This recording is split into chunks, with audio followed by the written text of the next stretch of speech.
afternoon, meat suits. Welcome back. This is Read It and Weep, a podcast about movies and friendship, and this is Season 5, Kevin Bacon's Exquisite Corpse.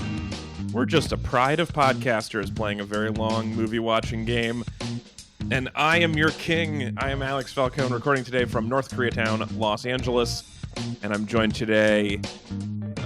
he's at Anthony Lopez Part 2 on Twitter. He's in Southeast Portland, and they say his aroma lacks a certain appeal. He can clear the savannah after every single meal. It's Anthony Lopez. When I was a young woodhog. I love a song that sets up a dirty word and then doesn't say it. Yeah. You know, I in front of the kids. I was talking a little bit before we recorded. I'm sure we'll get into this. But last night I did a double feature. You did, yeah. 1994's Lion King and the new super realistic, way less fun remake. And I gotta say, the one thing I took away from the remake, the actual inspiring, moving thing, is that Seth Rogen also can't sing. Damn it. He really went for it in the remake in a way that is so charming and fun that it made me feel like I could try to sing here on the podcast. Yeah, because he's also bad, and he was in $1 billion movie. And love it. There's nothing more inspiring to continue, trying to succeed in this world than a single threat who's making it. I love to watch somebody who cannot sing consistently get singing work. It's always very, very fun. My high school consistent singing. Well, not consistently, but doing a lot of work and then getting to sing. Yeah, well, at a certain point, they just won't stop you anymore, Well, there's Rex Harrison famously can't sing and starred in several musicals. There are people, you can make that a thing. Also joining us today, just to round out the panel, he's in Northern California. He is a baboon, and I am not. It's Ezra Fox. It is time. Oh, really? You're going to crack open a watermelon and douse me again? Yeah, well, here's the thing. I didn't know that you were alive, but then I saw some good wind dust, and then put it in some smelled stuff. My wind. And I was like, oh my God, you're alive. It's time. I gotta update my cave painting real quick for your extra hairiness.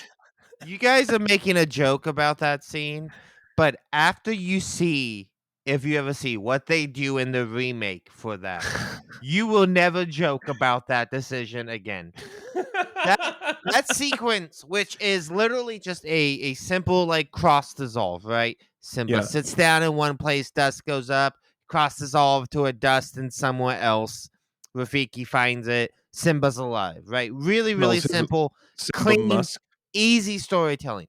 I fucking swear to God, you guys, in the remake, that is a 5-fucking-minute sequence, all right, in which a single hair, or a tuft of hair, falls off Simba. Okay. And then the most comical Rune Goldberg machine-esque event happens with the hair. This makes sense, because you went from classic animation to photorealistic animation, so you have to go from cartoony dissolve to CSI Lion. Yes, exactly. So that's what happened. It is it goes in the air, it gets picked up by a bird, it gets dropped somewhere else, it gets eaten by a giraffe, it gets pooped out by a giraffe, a dung beetle rolls it up, carries it, it falls, it breaks, the hair gets back out, it gets picked up by an ant, and it gets carried to his tree. It is so... on this whole movie about talking lions, they were like, look, no one buys that Rafiki can smell the wind. Well, we need it is clear explanation. I feel like two things. I need to see. I want the chain of custody on the smell, or I will not believe the scene. It's a perfect metaphor for the live action, not live action, but for the remake. Realistic, okay? Yeah. It is the same exact scene, but it's longer and without any of the whimsy or fun. But it's the same exact thing, but Ezra, you said two things. Yeah, two things. One, for CSI Lion, is it all lions, crime-based lion? Are all the crimes involving lions, or all the people solving it lions? And which would you prefer? No. Well, you want to have the lion be able to solve an antelope's crimes, right? The thing is, you want the lion. He's the king of the jungle. He's got to be responsible for helping everyone, just lion Mm. crimes. Well, so the lions are the kings, the lionesses are the hunters for the lions. It's unclear what Scar does. He's clearly like a kept man. But like the monkey is the wizard and the advisor is a bird. I feel like the cops would be like a species. Like they would be like it's not like lions don't solve their own crimes. You're like, oh, we call in the police, and then it's like it's a like bunch of zebras come in, and that's the police force or something. I mean, it'd be elephants because they never forget, so they have really good minds for being a detective, right? I mean, that would be So we got a zebra interrogating a lion that's like, tell us what you know. Like, I don't remember. and we basically had this in Zootopia also. Yeah. Right. But in Zootopia, it's not like only rabbits solving rabbit crimes. It's about trying to overcome species. prejudice in that way. Right. Right. It's also prejudice. Which this one touches on a little bit about the predator prey relationship, and then just mostly doesn't care. There's a lot of things where it's just like this is a weird thing. If you think about it too hard, let's keep it moving. Yeah, I mean, let's keep it moving is definitely one of the main taglines of the original Lion King, and I think they're better off for it. It also really gets by on being like incredibly stylized and like beautifully animated and like fairly surreal in some parts. So imagine the joy of watching this exact movie, but photo fucking realistic. Not a single animation flourish in the entire thing. Just realistic looking animals talking this exact same dialogue. Have you guys seen the musical? No, I really want to. I was trying to watch a stage version of that as well. I was going to immerse myself in Lion King this week. Yeah. All Lions Kings. Hamlet also. I just want to. Okay, I've watched that, and every time you bring up the new photorealistic one that I have not seen, I'm going to bring up the musical that you haven't seen because I feel so left out right now. But the whole point of the musical, like you've seen pictures of the costumes, they didn't try to make it look like an actual lion was talking. The whole thing was stage flourishes. It was artistic. It was brilliant. And so the idea of being like, let's just make them look just like lions. It's just like that's not what's good about this. Okay, my new mission. I know. I don't know how I'm going to do it. But even if I had to twist my brain into a pretzel, Anthony, I'm going to find a way to make the new version my favorite version ever. I don't know why. I don't know how, but that's my new goal. Well, so I liked the remake of The Jungle Book was okay. The photorealistic Jungle Book was all right. It had some things, and photorealistic Beauty and the Beast was not great. But maybe it's like about how bad was not great either, right? Have they mostly just done bad? Yeah, I mean, all of these. I mean, to me, it feels like. I mean, one, it is really fascinating that they didn't ask Julie Taymor to direct the live-action Lion King, right? I'm pretty fascinated. She's the one who directed the stage play. She is the one who conceived of how it would go. And I mean, I don't know if you guys know this, but do you know the Lion King the musical is the most profitable single piece of art that has ever been made? I didn't know that, yes. The Lion King, the musical, has grossed somewhere in the realm of like $6-7 billion, I think. Like just the musical, from like touring, merchandise that's sold at the show, ticket sales, the fact that it's literally probably done a show a night. Had grossed more than $6 billion. Yeah. Lion King the musical is the most successful piece of art hit of any work in any medium of all time. Yes. Okay. I mean, it's weird because I like it. Like a lot of the time, things that are that successful, I like are annoying. But The Lion King the musical is like an incredible. And also, I hate now because of this how many things are movies just done on stage for no reason. But this is really good. Yeah, and I mean, I think the history of movies going to Broadway, like, there's a long history, and there's a lot of really great stuff that kind of has come out of that. But like, it is amazing the fact that like the show is the most successful show in literally of any medium of all time, and they went into the Iron Man guy to make the movie rather than the person who made the most successful music thing in the history of the world. Yes, I mean, Julie Taymor, look, let's be honest. Yeah, she was involved in Spider-Man Turn Off the Dark. Yes, she's had a few stinkers since then. Okay, and like, okay, I honestly do probably think it was probably. I mean, some of the movies she made weren't really well received, but being involved in Spider-Man definitely hurts your chances of getting a big budget movie, I right? mean, yeah, that makes sense. But also, I mean, look, John Favreau, done a lot of stuff I like a lot, including, I mean, the Jungle Book live action, which he and that shouldn't have worked. So he deserved some credit as like he took this awful idea and made it okay. They thought he could try that again. And I think fundamentally it's probably like they figured, okay, this is mostly about can you like get all like the technical aspects of this right, basically. I think it's probably what the bet they're making. So just a quick update from Googling. So 2014 it was over $6 billion. That was when it became the biggest hit of anything of all time. It's more than doubled since then. In 2019, it was almost at $2 billion or $12 billion, and it has made more than all Star Wars movies combined. Yes, that's Lion King the musical, bonkers, crazy. It's an unfathomable success. Lion King the musical, it's really good. I cannot stress this enough. I really like it. It's like I've seen it twice. I saw it once touring in Portland, and I saw it once in like earlier on in LA, and both times it's a piece of art that made me weep just from the artness of it. And I like just the opening song, which is so good anyway, but all of the animal costumes coming out from all the places and just seeing how beautiful and perfect everything is just like I was trying to cry. think of other good examples of this, but like one of my the most baller thing I think you can do as a movie studio and like trying to drum up hype for your product is for your trailer. You don't release a conventional trailer. You just release a sequence from your movie as the trailer. And Lion King is arguably, I mean, the whole movie, the 1994 original, is great all the way through.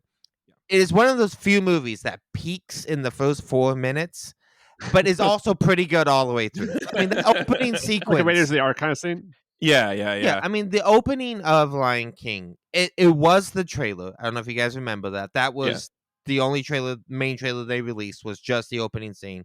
It is so iconic. It is so perfectly executed from the music, the visuals, the entire story it tells. And I definitely know there's a lot of other movies that have done this trick of just release a scene that's your trailer. But Lion King is the pinnacle of it in my mind. It is so perfect and so hype-inducing. And like I have to imagine, especially we now, are fucking hyped for that baby lion. I mean, I've never seen more, and it's got to put a lot of expectations on his shoulders. But man, hell of a baby lion. We were stoked for that lion. But yeah, I think it's kind of like a little tough in living nowadays to be around like computers and being able to do anything. In 1994, the ad animation was pretty stunning and incredible, right? Yeah. I don't know if you guys, I'm sure you guys know this, but the wildebeest scene is the first time in history that computer animation was used to crush me. It was the first time that anyone computer animated me being absolutely devastated. So that was a cool fact. Yeah, it's Mufasa does, it's so sad. I mean, I'm sure like there like our parents were devastated by Bambi's mother, but like Mufasa dying is just, and you watch in his eyeballs this lion realizing he's about to die, which is so intense. Yeah. And it's okay, we have to wrap this up and come back to the movie in a second. We have other things we have to do before we can do all of this. But since we're here, I just want to finish the thought, which is, Anthony, you mentioned that you've talked a lot about the computer animated one now. And one of the criticisms I've seen a lot is that they don't do much facial emotion in any of the animals. They look like real-ass lions, which are not the most articulate animated animals. The thing about this movie, one of the things about this movie that's so incredible is the facial expressions, the emotion in their eyes, like Mufasa realizing he's about to die, Nala's face when she realizes that Simba is alive, and then Nala giving Simba the fuck me eyes when she's on her back. Like, it is an incredible work. I mean, hey, Ezra, come on. Come on. Literally, what would you call that? Literally, the fuck me eyes from Nala is genuinely one of the most famous pieces of animation of all time. And certainly in the year of our Lord 2022 and the horny the internet's gotten way too horny. We can all admit that, right? But I believe it started horny, but I'm with you on that. It's gotten way horny. It's too horny. I agree in general. The fact that like if you just say like Nala's eyes, everyone knows exactly what you're talking about. That's the quality animation Alex is talking about, you know.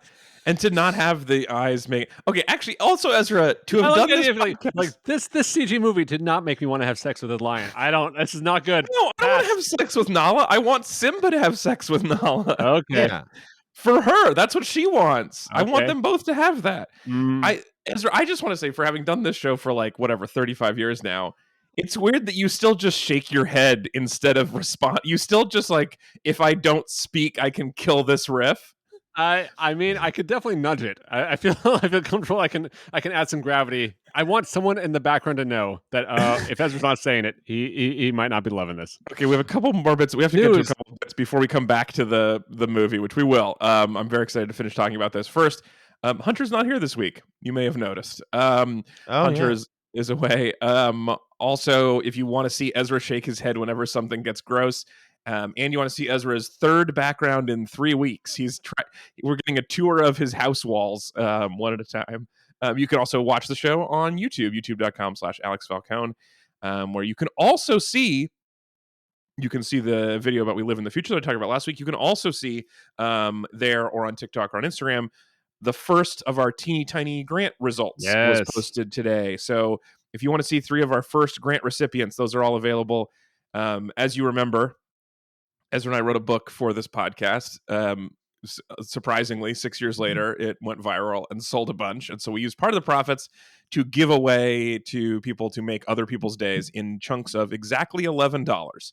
So you can apply at teenytinygrant.org and you can apply to get $11 to make someone's day. And we've gotten a lot. We've given a lot away. It's been really fun. I've got our first results videos today. Our next one's coming out next week, and we've already got some results for the next week after that. So we're gonna start rolling out some video clips. And this one, especially the third one on this little compilation that I did today, really got me. So I hope you can check that out. So that's the teeny tiny grant. I don't think anyone here doubts that you two are better people than the whole of the Walt Disney Corporation. I was just thinking, you guys got a little bit of viral success. You guys got what The Lion King the musical probably makes in an hour, right? If that, right? Oh, probably 10 minutes, 5 minutes, 1 minute. Yeah, you guys got a fraction of that. And you're fucking doing good with that. We just spent a half hour talking about how much money the fucking musical has made. And Disney doesn't have a tiny grant? Like, what product or what charity can we set up with this money? Yeah, we don't give away grants. They could give away tiny grants for every show of The Lion King. I'm sure Disney gives away some amount of money to charitable causes, but as a percentage of our success that we've given away, ours is so much higher. I mean, it is like this will be a double-digit percentage of the success in the long run is going to this. It's crazy. Take that, Bob Chappakick, you fucking cheap bastard. I fucking hate this guy. Bob is ruining Disney in front of our eyes in real time, and it's really upsetting to me. But you guys this is the new CEO? This is the new CEO. So many Bobs. The new Bob. Not Bob Iger. Bob Iger was problematic, but seemed to have a good head on his shoulder. Bob Chappakick fucking sucks so much and is just doing one stupid fucking thing after another and is embarrassing Disney. I can't stand this fucking guy. Okay. Well, I'm interested in this. Tell me more. Why is give me some examples. What's he doing so bad? He's just being like he's like cutting budgets everywhere. He's slashing stuff. Things that are like incredibly profitable and don't need to like Disney. Like Disney has this whole new thing. Like Disney's theme parks have started to like model themselves almost after mobile games, where they're like they're expensive for everyone to get in, but they're really trying to exploit their whales. You know, there's always been like special big money Disney clubs, But now, I don't know if you guys saw this thing going around about the $5,000 drink at the Star Wars thing. You know, the cocktail. It's just like, yeah, it's just whale hunting. It's just like they're treating people like mobile games now. Yeah, I mean, it really is interesting, and I don't think we talk about this enough. That like Apple is one of the most profitable companies of all time, and like a huge portion of that is just Candy Crush whales. It's just a few people who are spending insane amounts of money on mobile game things, and that's what's making this so profitable. He's out there like actively fighting with creatives over money stuff, not even like product stuff. Like Katzenberg or whatever was like a dumb asshole, but at least he like thought he was right for like the integrity of the movie or whatever. He was always wrong. You know, Katzenberg famously thought Lion King was going to be a massive disaster and like went all in on Pocahontas the same year because that was going to be the big one. And no one gave a shit about Lion King. He famously wanted to cut Part of Your World from The Little Mermaid because he thought that song sucked. He just every good thing in all the Disney movies. But at least he has such a recent success with Quibi. Yeah, exactly. At least he's like made all that back emotionally with Quibi. Yeah, it's not who laughs then, it's who laughs last. And it's who laughs the shortest. Him. Yeah. Okay. All right. Well, so I hate the new Bob. It is just funny that as a percentage, Bob has been so many of the CEOs of Disney. Okay. The other thing I want to say really quick, that was most of the personal news. One other quick bit of personal news is that we're going to have no episode next week. We're taking the week off because I'm going to be in Europe. I'm going to be in Amsterdam next week. Ezra, I feel like you've traveled a lot more than I have. Do you have any like Europe tips that I need to think about today before I head off? Oh, just speak really loudly. I think people love that. Yeah. Be as American as you can. Put a big American flag on your bag so people know that you're an American. Okay. Okay. These are good tips. So just loud and bag flag. Sure. I mean, my go-to is anytime you are, talking to someone, ask them where you should eat.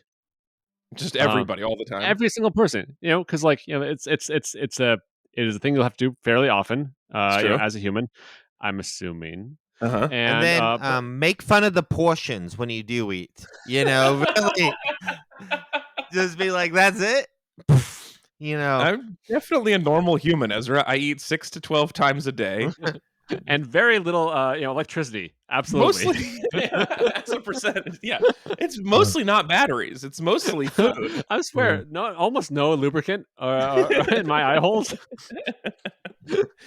I like that. Just asking people constantly where to eat. Yeah. Do you have to get any vaccinations to go where you're going? Is that a thing? I did not have to get any additional vaccinations this time around, but I would have if I could get the monkeypox vaccine. I would. Because that sounds like you can. You just have to kind of make it yourself from being near a lot of monkeys.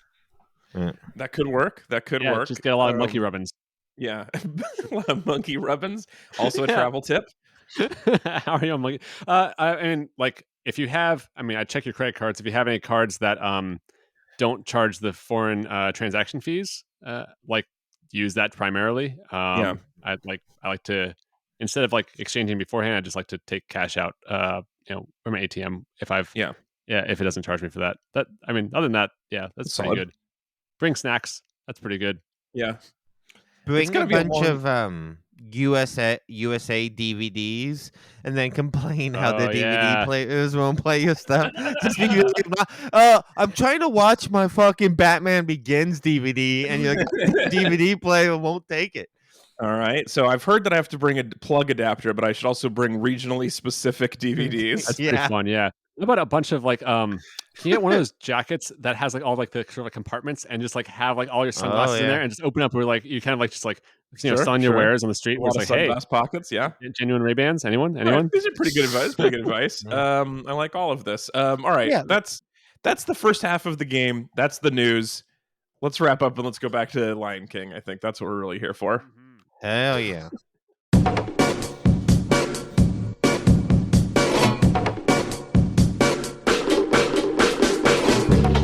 All right, so this week, segment 2 of the game. This week we are talking about The Lion King, as you've figured out by now, the 1994 American animated musical drama directed by Roger Allers and Rob Minkoff, with original songs by Elton John and Tim Rice, starring in no particular order: Jonathan Taylor Thomas, Matthew Broderick, James Earl Jones, Jeremy Irons, Moira Kelly, Nathan Lane, Rowan Atkinson, Whoopi Goldberg, Cheech Marin. Just an incredible cast. And we traveled here via Jeremy Irons from Dead Ringers last week. I think we're the only people who've seen these movies back to back. I have to guarantee that, right? I think that is a safe bet. Yeah. I think it is not a common move, but we made it. This is the fifth film produced during the Disney Renaissance, and according to Disney, it's based on absolutely nothing. It is clearly their own IP that has nothing to do with anything. Although it looks a lot like Hamlet, and also apparently looks a lot like the 1960s anime series Kimba the White Lion. Well, that's what I was going to ask. Have any of you guys ever seen Kimba the White Lion? I haven't. No, I just read remember about this controversy back in the day. I mean, it is. So it is like fairly like similar in certain things. They are very different works, but one's white, one's yellow. But like aesthetic, there's a lot of like brown images and stuff like that are kind of shared between them. But I think that's like just doing sort of classical mythic storytelling with lions, right? You're gonna hit the same beat. It's like if you're making a movie about lions, you're gonna have a joke about pride at some point. Like you're gonna have the same beat. Also, I did think Kimba, the name, is like a little bit similar, but it turns out Simba is just Swahili for lion, so they just named him Lion. Their baby lion is just named Lion. That's pretty lazy. Yeah. Also, as I mentioned previously, I guess on Mufasa's part, that's pretty lazy. I guess I gotta say, right? Like on. Yeah, exactly. Mufasa doesn't name him. Rafiki names Simba, right? He has the whole naming ritual. Well, it was a christening. I didn't know he came up with the name, but I guess that makes sense. Yeah, he let the earth tell him what name for him it was, right? And the name he came up with was Lion. That monkey is like phoning it in a little bit in his late career. He's a goddamn snake oil salesman. No one gets this. The monkey is literally a fucking. He is the spiritual advisor to the king, which historically have always just been fucking fraud snake oil salesmen. Yes, very, very commonly a fraud position. Yeah. Also, later he gives a lot of like pretty generic advice to Simba. I mean, probably my favorite line in this movie is after Simba has his not confrontation, but the scene with Mufasa in the clouds. The way Rafiki comes in and goes, "What was that?" I think it's very funny for something supernatural to happen and someone to come in and be like, "The fuck just happened?" It's crazy weather. Always a good joke for me. Ezra, what were you gonna say? Well, I mean, first, I guess I want to just shout out to Rafiki's voice, who's Robert Guillaume, who I saw in a bunch of things without realizing it, like in Sports Night. Isaac, he was a doctor in Big Fish. I forgot how much I loved Rafiki when I watched this growing up, and also how little he is in it, relatively speaking. Yeah. Especially the first half. Well, he's a fraud, so don't give him too much stage time. It is weird that they did include that part where he circumcises Simba. That was also strange. I feel like you could have skipped that scene. As we talked about, this spawned the most successful thing ever, which is the Broadway musical. It also spawned 2 direct-to-VHS sequels, a few TV shows, and the 2019 CGI remake, which nobody liked and still grossed $1.6 billion, and is the most successful animated film of all time, ahead of Frozen. So the Lion King, the musical, is the most successful thing ever, and the Lion King remake that no one likes is the most successful animated film of all time. That's the power of the Lion King, baby. It's crazy. I mean, this movie does, even 20-some years later, right? This movie does have like a power to it, right? Yeah. This is like a magical artifact. Like you watch this movie and you're still like enthralled by it and moved. It's hard to separate this from the fact that I did see it 27,000 times as a kid. It was one of like the 4 Disney movies we had in those clamshell VHSs. But I think that even without that, and if I was seeing it for the first time today, I would still be this was the first movie I remember that like a theatrical event really mattered in a way that was like tangible to my day-to-day life. Like I can so clearly remember you left school pre-Lion King on Friday, the world was one way. You came back Monday, A changed man. Half the kids had seen Lion King, right? And it was something that was being talked about in hushed whispers. It was something that like people didn't want to spoil things. And this was like the first time when I really remember feeling, because like I didn't see Lion King for a while because we were poor and we didn't go to first run movies. But Right.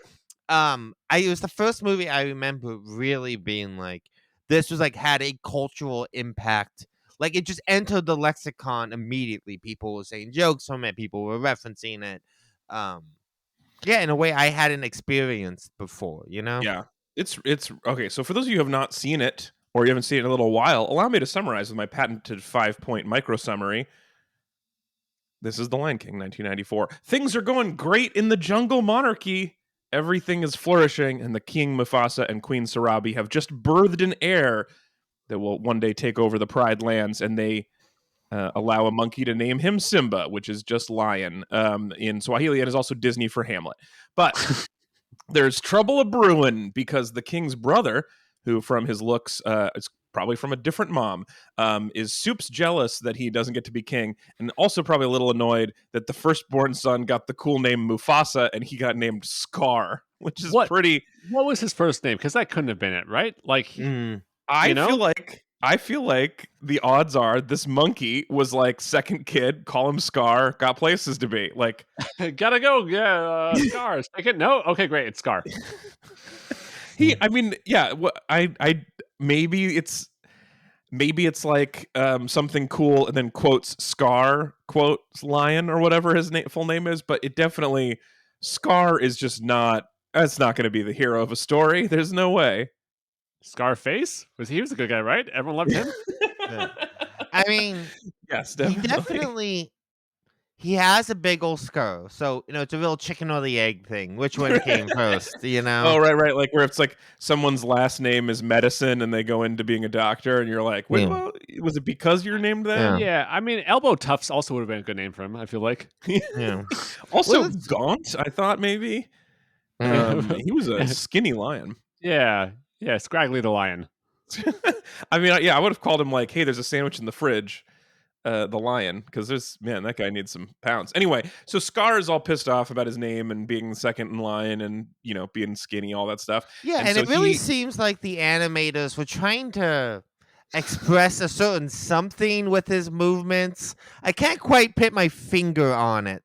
But there's a certain je ne sais quoi to the way they animated him that I don't know, something kind of feels a little offensive and a little lazy by modern standards. I can't quite figure out what it was. Oh, I thought I knew what you're talking about. Now I don't know what you're talking about. Oh, I'm just talking about how incredibly queer coded all the Disney villains were, but in particular is so incredibly over the top in how they animate him. Like Jeremy Irons' performance leans into that a little bit, but all of Scar's animations, right? They're all like incredibly limp wristed. He's constantly like putting a finger up to his mouth.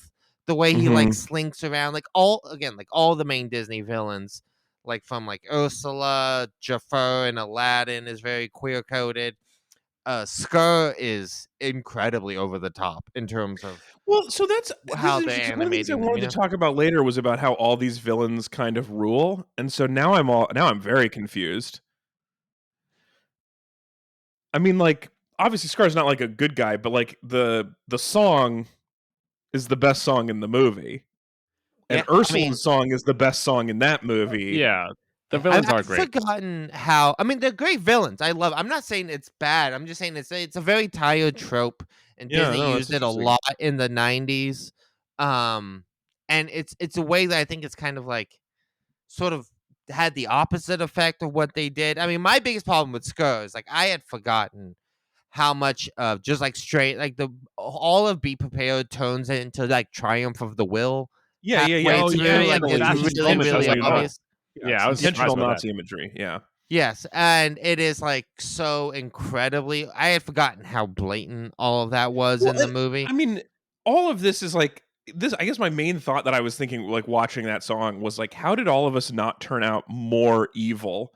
Because so many of the villain songs are so good that I mean, almost every movie, I think the villain song is the best song in that movie. Yeah, I think it's important to watch a movie all the way through, because then you realize, like, you know what? Maybe even though this person had a real hit on their hands, they turned out not great. So Yeah. But like, it seems fun until you're getting eaten by hyenas. yeah, right? that's a downer. And then that kind of puts a kibosh on your. I'm not saying that I want plans. to be one. I'm just saying that I'm surprised I don't, because he has the best song. I mean, Alex, plenty of people did turn out bad. So don't say. You're wrong. Oh man, right now this is just actually the Lion King effect. This is actually the thing we didn't realize, is that everyone has come of age, and new Nazis are people who watch that. I mentioned this on the show before, but I'm like thinking about it again, and I'll probably make a TikTok about it in the next couple weeks, because I'm briefly obsessed with it at the moment. But like that song is so good. Be Prepared is so good, and it's got, in addition to the other things it's also got like a lot of green volcanic activity in the elephant graveyard. It's just so badass, but just as a song, and it's got just like the lyrics are so good. Jeremy Iron delivers them really well. It's so brilliantly delivered. He didn't even sing the whole thing though, because he was, I think, out for one of it. So we got Ed Cummings, who's doing the voice. For part of it, I guess. Well, I think. And I gotta say, Alex, that's why one of the most upsetting things about the remake, the one song they cut, Be Prepared. Are you serious? That's unforgivable. They do a very short, truncated version, because here's the biggest problem. Like, something I had forgotten until rewatching the original last night was how abstract and surreal some of the musical sequences get. Specifically, Be Prepared and When I'm King, or what's the name of that song? Just Can't Wait to Be King. Yeah, Just Can't Wait to Be King. They get so incredibly surreal and wild and abstract in terms of their imagery, and they can't do that again because they're fucking ridiculous, super realistic. Set up their own rule that there was no fun allowed. So both of those sequences are completely redone in the most unimaginative, fun ways possible. But Be Prepared, they literally took like a line from each verse, stapled them together, and it's just a lion walking around kind of singing for like 30 seconds, and then the song is over. But it's the one song they cut. Let me just run through a couple others, because Poor Unfortunate Souls is the best part of that movie. It's just an unbelievable performance. It's so cool. It's an amazing song. Hellfire, Hunchback is not a great movie, but Hellfire is one of the most fucked up songs I've ever heard. It's like, if this lady will not have sex with me, I will do genocide. Like, it's so gnarly, and it's really well written. In Moana, Jermaine absolutely slays the song Shiny. So cool, so fun. I mean, even like if you go back, like Cruella de Vil, which is like, it's technically like about her, not by her, but it's like, that's the catchiest song, best song in 101 Dalmatians. Yeah, Gaston has a really great song in Beauty and the Beast. Gaston is the best song in Beauty and the Beast. It's so good. It makes me want to eat eggs right now. That's not true. Yeah, Be Our Guest is by far the best song in Beauty and the Beast. Don't be a fucking asshole here, Alex. You're right. Okay, one of the best songs. I mean, Gaston is still brilliant. You're right. Be Our Guest is really good, but Gaston is so good. Like, it just makes all the villains seem too cool. I'm sure there's others I can't think of right now, but anyway. Yeah, no, they are really, really good. The thing that actually I came away with this, it was just like, oh wow, this movie is all very avoidable. Like, right, you could end this movie very early on, where it's just like, hey, you know, my brother, who is clearly evil, who I know is evil, who's like literally threatening me every time I speak with him. My only son, maybe don't trust your uncle that much, which is just good advice. I mean, for sure. Also, like, even with a good uncle, you should be like, you know what, your uncle might say some things that aren't exactly true. That's just good, solid uncle advice. As a general rule, uncles will tell you some shit. If an uncle tells you a place is a fun place to go, it's probably not age appropriate for you. That's a general uncle rule. Between, I think, probably most of us and like villains in, especially like stories involving monarchs, when it's like, yeah, I get you don't get to be king, but being like the Duke of the Plains or whatever the fuck Seriously, doesn't seem like a bad life, Sco, right? Like, I get sour grapes about history it. Suggests that that they're not always satisfied with it, but it does seem like you have like you have possibly the best existence where you don't have to do any of the work and you get all of the stuff. it's a silver medalist problem, right? Because like I think bronze medalists are actually usually happier than silver medalists because they are so close to I've having heard it all. this. This is like there's actually been studies of this, and bronze medalists are like always when I won my being bronze and happier. when I won my silver for sure. So, but no, I think the thing is, it's a management issue of like Mufasa's like, you know what, I have this problem person in this like a small key, and I don't know what to do with him. Well, I'm not gonna let's leave that for later. I'll just ignore it and let my son hang out with him. Yeah. It should just been like, you know what? I realize, Scar, you are super valuable to this lion organization. We like to think of ourselves as a family here, and you're a big part of that. And can you please, and just give him some job that he think he'd be good at? Like you go be evil over here intentionally, like be evil at our enemies. That's fine. Just don't be evil at us. Right. Yeah, you're in charge of defending the left wall or something. Yeah. Okay, so let me get back to the summary. So Scar's got a crappy name. That's how far we got. Oh my god.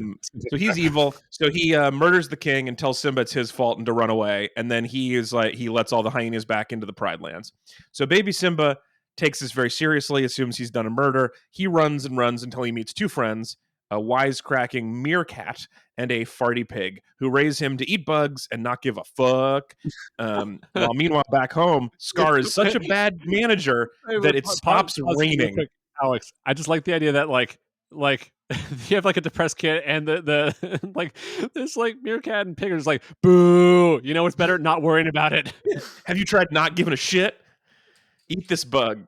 Yeah. So but Scar is such a bad king that it stops raining on the Pride Lands, which is like your management is really bad when it causes a drought of that level.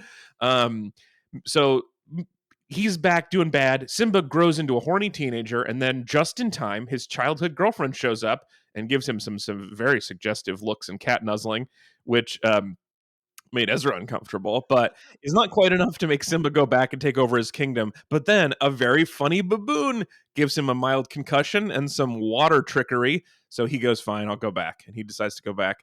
He fights with his uncle, who, when he definitely did not need to, unforced error, confesses to the murder of Mufasa while right before he's throwing Simba off a cliff, which is so maddening. It enrages Simba so much that he is able to fly. So he flies up and around from the cliff situation and then kicks Scar's ass.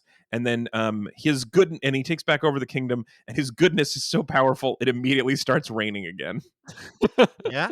Yeah, checks out. I mean, that's fucking good mythical storytelling, right? Yes. I mean, it's again, it goes into like the power of this movie, right? It's like those things where like Scar is such a corrosive evil force that the world literally reflects. Yeah. That, right? Yes, like that's the power of being the king in this world. That's the importance of being good. It is, like I said, that there's like that mythical storytelling tropes this movie leans into. Mwah. It's beautiful. There's so many things. That's the same thing with like the volcanic activity in the elephant graveyard. That's like, this seems like it's largely a metaphor, but also is visually very, very cool. Also, there, it is interesting watching all of this as an adult. I think this is the first time I've seen The Lion King in a long time. I think the animated movie, and it is really interesting to watch all of the scenes about father and son from when I used to be son age and now I'm father age, I guess I'm still a son, but you know what I mean? As especially, right? Yeah. You know how it probably hits a little different. It's weird. It's different. Also, I think like for me, the weirdest part is that I can't wait to be king is a weird thing when right before Mufasa's like, hey man, I'm going to die and you're going to be king. And then like Simba's like, awesome, man, this is going to be great. I mean, that's what's so great about that song is that he's he's like 2, so he doesn't fully grok what it means to become king and what it'll cost him. I mean, he did just say, he's like, look, I'm going to die and you're going to be king. Yeah, but he was not old enough to really understand what that meant. He also said we're going to be together forever, right? Well, all right. Metaphor is tricky.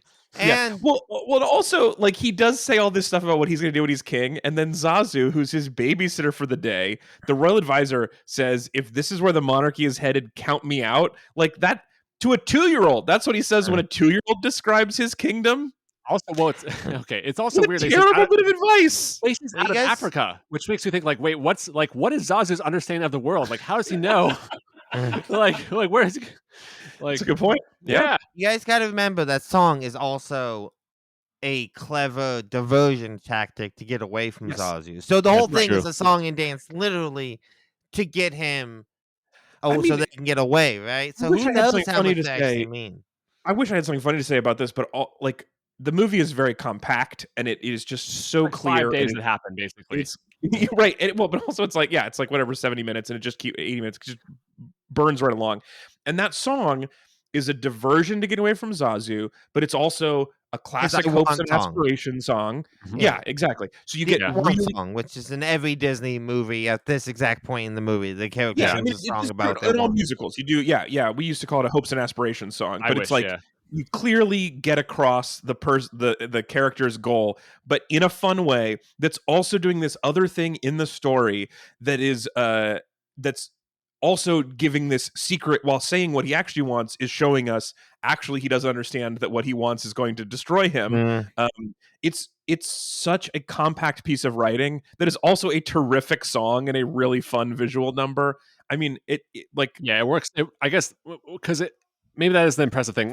Anytime you see a movie that's paced well and you really enjoy it, it probably means that they're doing multiple things well at the same time. Everything is doing multiple things, and it's so impressive, man. But also, to go back for the thought of being like on the adult side, I do feel like he's not well babysat. Like you were just talking about before, he hanging out with Scar. It's not very, very loosey goosey parenting. Also, they have one kid. Also, what? The African plains in the 90s were different. This was before Stranger Danger. This was before the Satanic Panic. Yeah, this is when you just let your doors open on the cave. Yeah, like a very nowadays a baby lion can't go anywhere without an adult. He's phone also. Yeah, he can't get him to stop looking at his phone. The 90s were different. The 90s were different. No, but here's the thing. They have just the one kid. There's really no excuse if this is like, you know what, our entire way of life depends on this kid being a good kid. Like, you could probably raise that one better than just with Zazu. I'm just going to say that. Oh, yeah. And I mean, it takes a village. You have a village. Go for it. Do something. It takes a village. Oh, not Zazu, not Mr. Bean. Also, the other thing, though, just from like an adult perspective, is the scene after the elephant graveyard where Mufasa does some parenting. Yeah. I mean, tell me if I'm wrong, guys, but that seemed like a pretty solid bit of parenting. Yeah. I mean, I love making lies up about the stars also. Yeah, so first he's like, I'm not mad, I'm just disappointed, which we all know, killer father move, works every time. Second of all, he's a little bit vulnerable, so he shows strength, but while keeping himself relatable, shows that it's not, it's not about being cowboys. You can, adults have emotions too. Makes Simba think about what he's done, makes him feel bad, but then also has a good time, turns it into a fun wrestling thing, so it's a teachable moment. Yes, and then he makes up some nonsense about magic to keep him in line in the future. That is pretty good. I will say it wasn't quite believable because he said, "What? I'm disappointed. I'm not mad. I'm just disappointed." Instead of saying, "I'm not mad. I'm just so tired. I'm just so tired, son." And he's not only a parent; he's also the king. Yeah, dude's probably a little tired. A lot of meetings. Yeah, I did like that stuff. Just like that definitely made me emotional on the airplane while I was watching this. It's good. I think you could cry easier because of the air pressure, maybe at like 30,000 feet. Yeah, that's true. I'm at lower PSI that high up. I was also in first class. And la-di-da. I love that you ruined someone's experience next to him as like there's like 30-something-year-old man is sobbing uncontrollably watching the Lion King. This is what I was going to say. It's like I just every once in a while I get randomly bumped up to first class. And so because I fly too much, so I got bumped up to first class, and like I'm just like what the business people sitting around me, like the old people with their Wall Street journals, they just see like me crying at a movie from 30 years ago. Like it must have been a weird experience. Glenn, have you ever seen this? This is fantastic. It was so weird. Also, a funny thing about being in first class when you don't do it ever is that when they announced we're beginning our initial descent, I was like kind of sad. I was like, I'm not going to be shit anymore. I'm such a big deal right now. I get coffee in a ceramic cup instead of a paper cup. Like it's a huge deal. And then as soon as I land, I'll just Yeah, I just want Lion King and free coffee to last forever. Sorry, buddy. Anyway, it was very emotional, but especially the parenting stuff and totally. man, Mufasa dying is brutal. Yeah. I mean, think that sequence is still like so visually impressive, just from a technical artistic standpoint. The way they do the music, their choice of like when to do dramatic zooms, or they do that really famous shot technique when you push in and zoom out at the same time. Doing that in animation. Lord of the Rings thing, right? With the ring wraiths, like. Yeah, exactly. When you have that massive focal change, like doing that in like conventional cell animation, using like really, really early CG for like the wildebeest sequence. Yeah. It is just filmmaking that holds up so well today, and it's still so tense, and like just the amount of things that are happening when like Mufasa's running along the wildebeest, just how much work had to go into a sequence like that. It's amazing. Again, that really Jeffrey Katzenberg saw that and was like, "No, Pocahontas is where the money's at." This wildebeest thing ain't you take shit. one thing away from this, it's what an idiot Katzenberg right, was. and he was the one.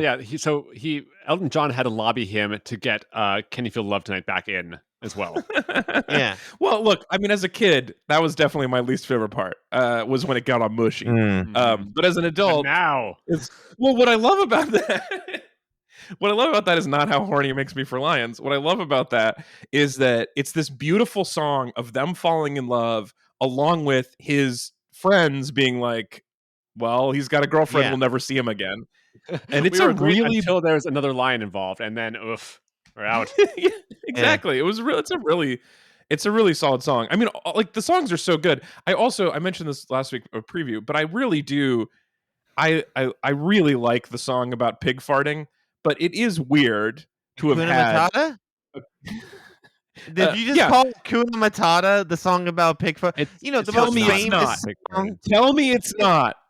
It's about more than that, and it's probably the most famous cultural artifact from this movie. And you called it the. And what's amazing is to have that. This is probably the top-selling song about pig farts of all time.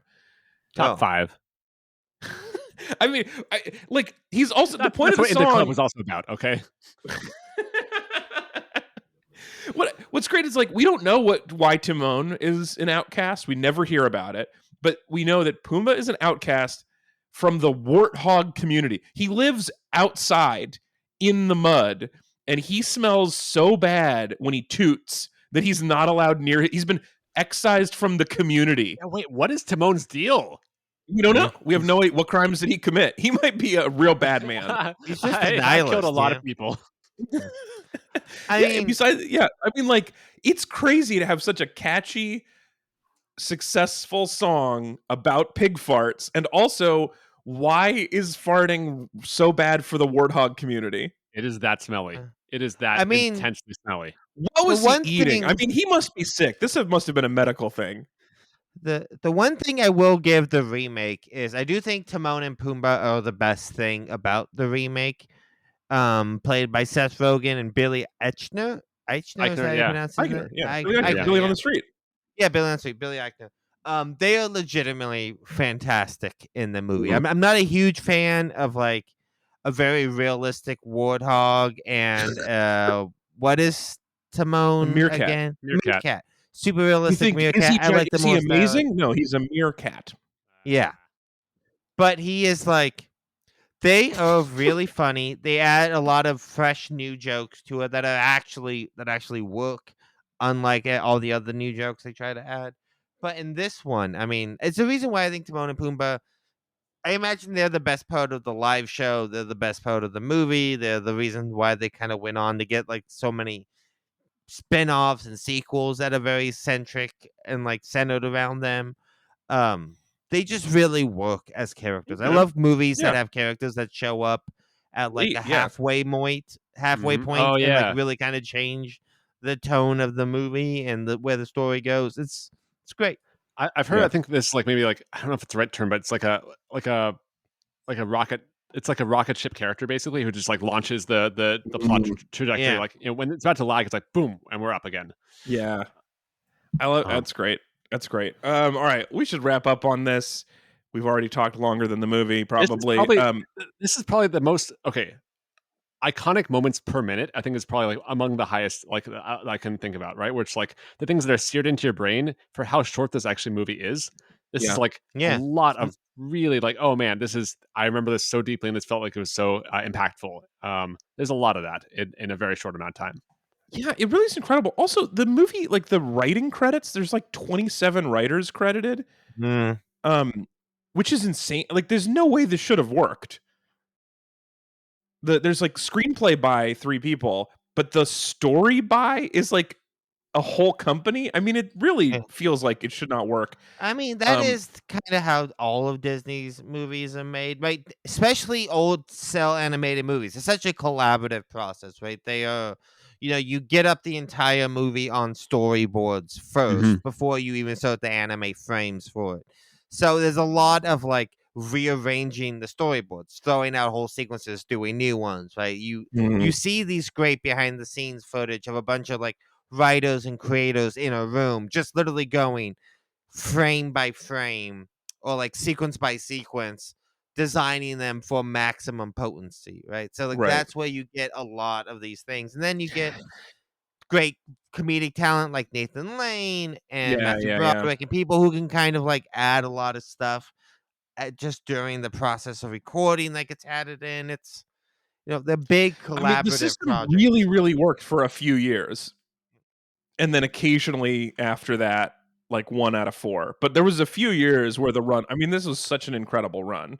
Yeah, I mean, the second renaissance we're in now has also been pretty good. Last like 10 years, kind of starting in the post-Tangled timeline. Yeah, that's what I was gonna say. Tangled is absolutely like where the second Disney Renaissance began, and from there, almost everything they've done has been pretty great.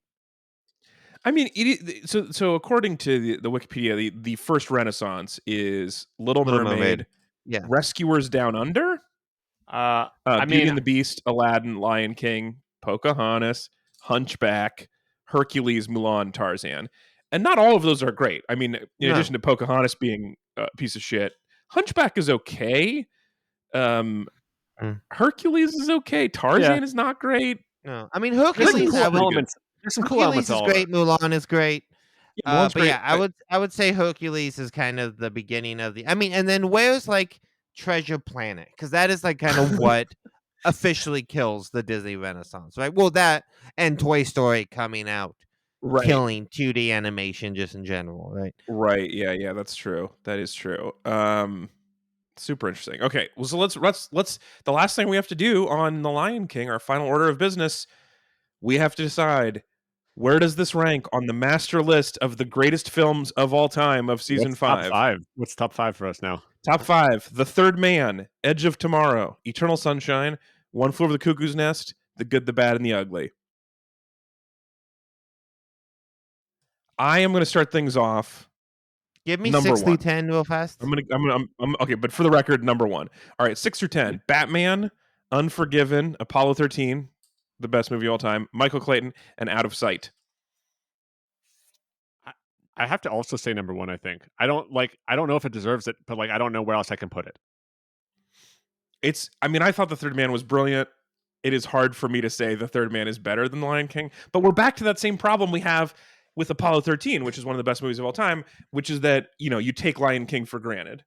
No, whereas Edge of Tomorrow I hadn't seen before. I genuinely think a lot of the movies on this list, like once you see like that top 10 list makes Apollo 13 look pedestrian as shit, dude. There's some good fucking movies on that list. Apollo 13 is a great movie. It's very good. But if Apollo 13 came out yesterday, it would be number 1 on our list. I have no doubt. But anyway, continue. That's not true. But it's funny, Alex, I just went to the alternate dimension where that happened, and it was not. It was 21. Anthony, where do you want to put it? That's a good fucking list of a lot of movies. I think I'm gonna. Did Hunter send in a vote? Did Hunter suggest? I sort of feel like the reason he couldn't make it today is because he didn't have time to watch the movie, but he didn't say that, so I don't. Well, I think he's seen The Lion King before, but I think he probably has. But anyway, he's not voting, so it's just the 3 of us.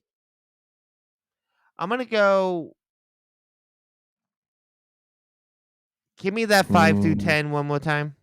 All right. 5 through 10. Good, Bad, and the Ugly is 5. Then Batman, Unforgiven, Apollo 13, Michael Clayton, and Out of Sight. A lot of drama on this number. I'm very excited to hear this. Let's And go with one after Batman. Okay, so 7th, you think? 7. Yeah. The 7th best. Okay, well, that's a nice easy number. That's 9, which divides into 3. Now, does 3 even mean above or below number 3? I'm not sure we've really settled on this. I think it's number 3, right? I think it is above the current 3. That makes it exactly 3. That is the new third best movie of all time, The Lion King. So the top 3 are now The Third Man, Edge of Tomorrow, and The Lion King. Pretty good list. List. I think that's a decent place for it to end up. Movie.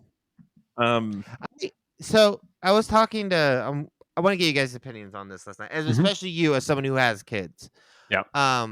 Have your kids been interested in any of these remakes, or do you think? Okay, because I think we can all admit The Lion King 1994 is one of those movies that's going to be with us forever. Right? People are going to show their kids that. Their kids are going to show their kids that. Yep. Will Lion King 2019 or whatever? Will that just be like a weird novelty blip? Like, do you think your kid would want to watch that over the animated one? So I can say that I think they rewatched the Aladdin remake at one point when they had the choice between both. But they weren't compelled. Like when they love a movie, they'll go back to it many, many times. Yeah. And it was like I think maybe they saw Aladdin once or twice, and they saw the Aladdin remake once or twice, also, right? Interesting. So they bounced off both of them. Yeah, so they tried both, but it wasn't like it wasn't one that stuck. I guess either way. Whereas like they were on like Goofy Movie and Extremely Goofy Movie, like for like a good like week or so, right? And there's like 50 times we saw Encanto, and there's like a whole bunch of My Neighbor Totoro that we saw. Like there's like a lot. There's some things where they'll latch on to it. I feel like I can't see the world where this is the thing that will be the thing that they love. In part maybe because it's not weird enough. Like they like I like that a remake. Like I think they want something that they latch their teeth into a little bit, and that they can like really recite, and that feels distinct, I guess. And even if it's not perfect, I think the bumpiness of it sometimes, like the rough edges, that's sometimes where they can get in and like be like, oh yeah, this is the thing that I love. Yeah, I mean, your kids do watch and enjoy like conventional 2D cell animation. Still, Yes. They're not like completely spoiled by like CG animation, right? No. They'll definitely do like like hand drawn stuff. I think they won't always make a distinction.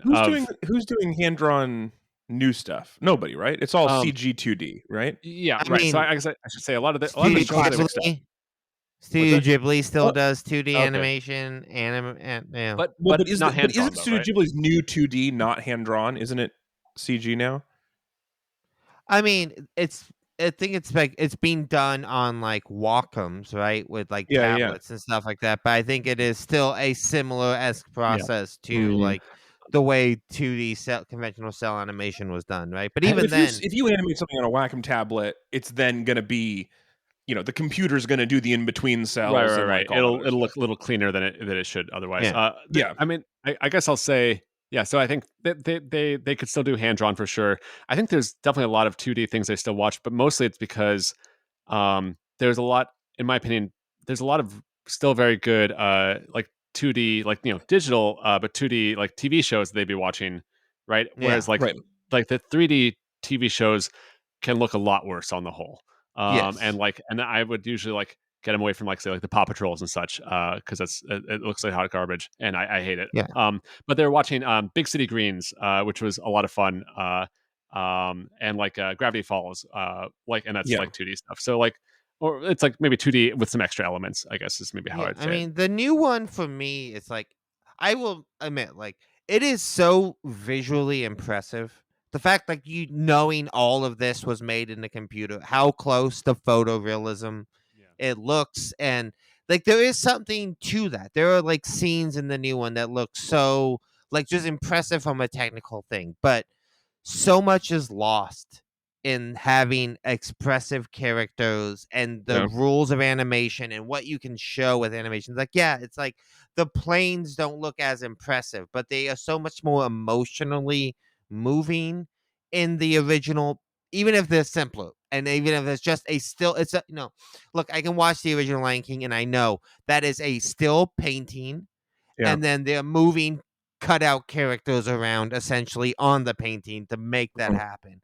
And like, it's not as visually flawless as like the new one is, but you just lose so much when the characters, it has to look realistic, and you cannot do like expressive character movements. You can't do fun animation stuff. I could not agree more, obviously. I mean, and I would love someone to be doing hand-drawn movies still. I mean, it's like, it is sort of unforgivable how many people have to work for how long to do that, and like, it is brutal. And like, when you do a lot of animation, you tend to like outsource a lot of it to countries where they work for very little money, and it's just hard to like say you really do need to do this anymore. But man, I love it. It's But also, so like, cool. It's not like CG animated movies have less crunch and less grind on them, right? Those movies take just as long to make and just more people than would take a conventional 2D animation movie, right? Is that true? And it's for sure. Definitely more people work on like a modern Pixar movie than worked on like any of these Disney Renaissance films. When you think as of an like hour thing, because I feel like, look, I mean, obviously, you could make the like the in between frames are done automatically instead of having an in betweener crew, right? Like, there are things that are being done much faster with no human hours. So is it just that they've added so much complexity that then they need more people to do that part? Well, yeah, I mean, you have to, if you're thinking about like generating all the different assets that need to go in there, like being able to like, it is still like, rather than like with 2D animation, you're like drawing the frames of the character. With like computers, you might be able to like, you're still hand animating all the frames, but you're also now working in a 3D space. So you have to like have a real camera set in there, have to move it around, and like the way the new Lion King is being made, a big part of why it got made is like Jon Favreau pushing this tech stuff that he's really into now, right? So like the way the Lion King was made, the new one, it was made like mostly in like VR spaces, right? They created the planes as a fully 3D space that you could put on a VR headset and walk around with like holding like sticks and cranes that have little sensors that are pretending to be the camera, and you Right. tell that sensor what lens you have and what shutter speed you're shooting in, and then you're like essentially filming a movie, but all in VR. Like, characters are walking around in the space and you're following them with the camera, so you're doing all the real life camera movements you actually do in real life, but you're doing it in like a VR situation. So like the new Lion King is like a whole different animation standard and stuff than you would get even on like a normal Pixar animated movie. I am interested in learning. Like, I will do some research into this because I'm not finding a quick answer. But just like the number of work hours that it took to make Snow White versus Moana or something like that. I think that's a really interesting question. I guarantee you, it's way more on the newer movies than it was on like the old 2D animated movies. That's so interesting. Okay, well, let's wrap up on that. We have one more piece of business, which is that the next movie is chosen by Ezra. Ezra, ooh, what are we watching next? Where are we traveling from here? I mean, this is another killer's row of casts. There's a million places you can go. I'm so curious. There are a million places you can go. There's one morally correct place you can go. And that is the one that I am going to go to. So, while it would be awesome to say, for example, go to, I don't know, Ferris Bueller's Day Off, for example, from Matthew Broderick would be a wonderful place. You could have gone to Soul Man. Dude, James Earl Jones. Wouldn't that be fun if we talked about Soul Man on the podcast next week? Options. I would enjoy watching Ferris Bueller again. I would do that. Yeah. But have you guys seen Soul Man? No. Oh wait. You should look up what that movie's about. I think I do know what that is. Oh wait, maybe we did watch this for the show. I wasn't there for that, but yes, I think we did watch this for the show. That was crazy. I forgot about that. The most racist movies ever made. just awful, just appalling. We did have to watch that one. We're not doing that. But not no. the first time on the show I've claimed not to have seen a movie that I watched for the podcast, a which lot is of this weird. podcast is us trying to see if we've all seen this movie before. No, so we are moving via Brian Tochi, who voiced a fighting hyena, uncredited. Brian Tochi, most famous probably for being in Revenge of the Nerds. But he also provide additional voices for Iron Giant. So we are going to Alex's pick. Double animation week. We're going to do double animation week. And obviously this does some interesting things to Hunter's perspective next week, because this movie, unfortunately, also sets up our new worst movie of all time, The Avengers Endgame. I'd say, we are now dangerously close to Endgame. We're very close to Endgame, and I'm knowing you, Ezra, you have something worked out with Hunter for the pick after this, but I can't confirm or deny with him. Also, Hunter has a history of screwing you over. Will I trust Hunter again? Yes, that's an interesting question. Well, and, to get Hunter's movie, we have to travel through 2 MCU movies. Oh God! So Hunter's the movie is going to be a card. I'm sure of it. We're going to find something that's after this. I'm just going to try to find a movie that is in the same aspect ratio as Hunter's movie, because I think it's the only way we're going to get there. I'll offer him a deal, maybe. But hey, I'm so stoked to get to see Iron Giant. This is it's a good one. Yeah, I've never seen it, so this is sort of like the flip side of having not, like, the way I've seen The Lion King a million times. I've never seen Iron Giant as a kid, so I'm only going to watch it with the adult perspective. You're gonna love it. It's Iron Giant is so fucking flawless. Look, I don't know if you guys know this, but Brad Bird is a pretty goddamn good filmmaker. He's pretty good. He's a weird libertarian, but he's also a pretty good. I don't think he is. I think that's people kind of misreading what all of his movies are about, but we can get into that next week. Tomorrowland is like one of the worst philosophical movies I've ever seen. Tomorrowland's the exception and not a very good movie, but the rest of his movies, I think.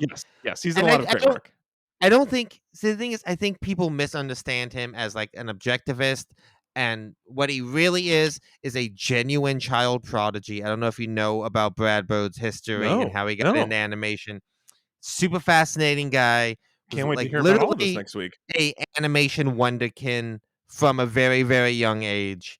Interesting. And I would, if you had made me bet money, I would have gone with the side of there's no such thing as an animation wunderkind. I did not think that there were child prodigies in animation. That's amazing. At a very young age, he knew he was going to be an animation director, made a bunch of really impressive animated shorts by himself, got a very good job at Disney, and got the job at Disney at the time in which Disney was stopping making good animation and got lazy. And he had the horrible time there, and he fought for movies to get better, and everyone told him to go fuck himself, and we make these for cheap because they're garbage. And he was surrounded by people who were fine to toil in mediocrity. And that is what I find is good. Like, that is what and the thing that people... Warner Brothers, who also, we all know, does really high-quality animation and cares only about good movies. They did it once. This movie was a bomb, and they never did it again. I did not notice. He designed Sideshow Bob on The Simpsons. Yes, huge Simpsons designer. But that's his whole thing. What people misread as like objectivist philosophy is like, no, when you actually have a passion and want to do stuff right, and you're surrounded by mediocrity and people who will just want to be lazy and make money and think of their audiences as dumb, stupid children, and so they don't have to try. That is where all that comes from, and that is what's so interesting about his movies. About that for Brad Bird is it sounds like I can see how he got there to objectivism, where he's like, I am a genius at my job. Everyone is bad. Get out of my way. And yet Ayn Rand, who came up with objectivism, is a terrible writer that does not need to be taken seriously. And so she was walking around going like, I'm a genius. Everyone's an idiot. Except she was she was like, we should kill people who are bad at their jobs, and she was criminally terrible at her job. Yes. That's just very funny that he's doing it correctly. If her job was a writer, but if her job was like spewing some evil like philosophy, she was pretty great at it. So was she better? She definitely planted some seeds for people who were already doing bad things to feel like it was okay. She told a lot of people who were rich, hey, you know what? Just give it to you. Yeah. But yeah, I don't have this one. That was her whole thing, and rich people liked it. But nobody likes the book as a book because they're just unreadable garbage. It's a good doorstop. It's very heavy. Yeah, it was very large. The movies also hilariously awful. Anyway, okay, we got to wrap up. We were like, it was a good efficient episode, and they were like, let's talk for 15 minutes in the goodbye segment. So that's what it is. So we're traveling via Brian Tochi to Iron Giant 1999. We'll hear more all about Brad Bird as a little kid. Classic. Cannot wait. I'm very excited about this. We are off next week. We'll be back the week after with that. Thank you so much for listening. I'll be in Europe next week. We'll talk to you when I come back. You can send us email podcast at read-weep.com. We also really appreciate, I forgot to say it at the beginning, but thank you to all of our meat buddies who allow us to keep limping down the tracks. We got very distracted in our opening segment. It got kind of off the rails, but please, thanks for keeping us on. Not on the rails, but keeping us financially on track. You can become a meat buddy by going to metreon.com. And that's it. That's all the things. You can watch us on YouTube, youtube.com/AlexFalcone. And you can also see some other little spin-offs about movies that I'm working on. I think I'm going to do a little feature about evil songs. That'll be fun. And Hunter will be back with us next episode. Thanks for being here, Ezra. And Anthony, great chatting with you. The king has returned. Enjoy your week off, and then enjoy your animated movie. I like having 2 short movies 2 weeks in a row too. All right, we'll talk to everybody in 2 weeks. Goodbye. Bye. Bye.